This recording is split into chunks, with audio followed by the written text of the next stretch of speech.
அனைவருக்கும் வணக்கம். துலாம் ராசினியர்களுக்கு நிகழ்ந்து கொண்டிருக்கும் ஜனவரி மாதம் 7ஆம் தேதி முதல் உச்சம் பெறும் செவ்வாய் துலாம் ராசினியர்களான உங்களுக்கு கோடீஸ்வர யோகம் ஏற்பட இருக்கு. அந்த வகையில் துலாம் ராசினியர்களான உங்களுக்கு என்ன மாதிரியான நன்மைகள் எல்லாம் செவ்வாயினுடைய இந்த உச்சபலத்தின் காரணமாக ஏற்பட இருக்கு, கிரகநிலைகளின் ரீதியாக அமையிருக்கும் சாதகங்கள் என்ன, பாதகங்கள் என்ன, மேலும் என்ன மாதிரியான முன்னேற்றங்கள் எல்லாம் உங்களுடைய வாழ்வில் ஏற்பட இருக்கு என்பது குறித்தான முழுமையான பதிவை தான் இந்த வீடியோல நம்ம விரிவா பார்க்க போகிறோம். அந்த வகையில செவ்வாய் ஒருவருடைய ஜாதகத்தில் பலமாக அமர்ந்திருந்தார். அவர்கள் சக்தி, துணிச்சல், போராட்டம், கோபம், இரத்த சம்பந்தமான வேலைகள், நிலம், சகோதரர்களால் ஆதாயம் போல் army, engineer, surgeon, sportsman person இவங்க எல்லாருமே செவ்வாய்க்கு மிக ரொம்ப முக்கிய கிரகமாக இருப்பார்கள். இவர்கள் செவ்வாயினுடைய ஆதிக்கம் நிறைந்தவர்களாக இருப்பாங்க. செவ்வாய் ஸ்ட்ராங்கா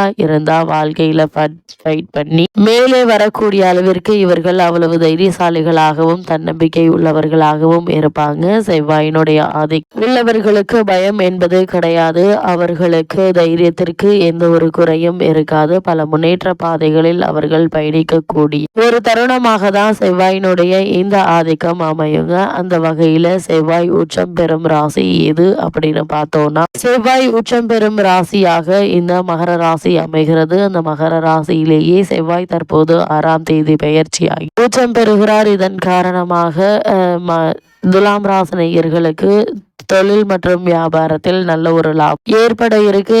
ரியல் எஸ்டேட் துறையில் இருப்பவர்களுக்கு எதிர்பாராத முன்னேற்றம் ஏற்பட இருக்குதுங்க. அதே போல மருத்துவம், இராணுவம் மற்றும் காவல்துறையில் இணைய வேண்டும் என்ற விருப்பம் உள்ளவர்கள் அதற்கான முயற்சிகளை தொடர்ந்து நீங்கள் மேற்கொள்ளலாம். அதே போல இத்தருணங்கள்ல திருமண சம்பந்தமான முயற்சிகளை மேற்கொள்பவர்களாக இருந்தீங்க அப்படின்னா நல்ல ஒரு முன்னேற்றம் உங்களுடைய வாழ்வில் ஏற்பட இருக்கு என்பதை கிரகநிலைகள் மீண்டும் மீண்டும் அறிவுறுத்துது. இத்தருணங்கள்ல கிரகநிலைகளின் ரீதியாக கூறப்படும் பரிகாரம் என்ன என்று பார்க்கும்போது, வீட்டிற்கு அருகாமையில் திருக்கோவிலுக்கு சென்று தீபம் ஏற்றி வைத்து வழிபடுங்க. எண்ணற்ற நன்மைகள் உங்களுடைய வாழ்வில் ஏற்படும். அது மட்டும் இல்லாம இந்த வீடியோ உங்களுக்கு பிடிச்சிருந்துச்சு அப்படின்னா மறக்காம லைக் பண்ணுங்க, ஷேர் பண்ணுங்க, அப்படியே சேனலை சப்ஸ்கிரைப் பண்ணிக்கோங்க. அப்பதான் எங்களுடைய வீடியோக்கள் உங்களுக்கு உடனுக்குடன் நோட்டிபிகேஷன்ல வரும். நன்றி, வணக்கம்.